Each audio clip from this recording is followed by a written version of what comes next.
नबी पाक सल्लल्लाहु ताला अलैहि वसल्लम ने फरमाया जब इल्म उठा लिया जाएगा और जहालत की कसरत हो जाएगी।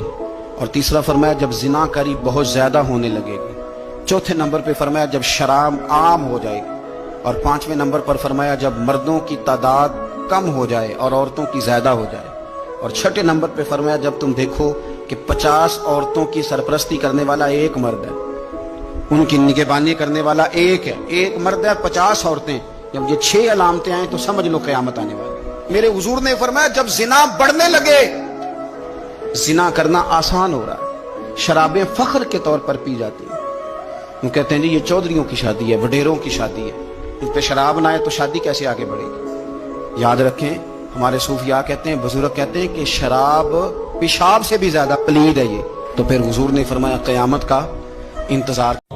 कई दर्द भी मजेदार होते हैं, कई दर्द भी कभी जख्म ठीक होने पे आ जाए ना तो उसे छेड़ो तो मजा आता है, इसलिए कि कुछ दर्द भी मजेदार होते हैं। आतिश से किसी ने कहा तू रोता बड़ा है, उसने कहा महबूब की याद में तड़पता हूँ, अभी तो एक दिल है, मेरे तो ख्वाहिश थी कभी 2 होते ना तो सही करके तड़पता।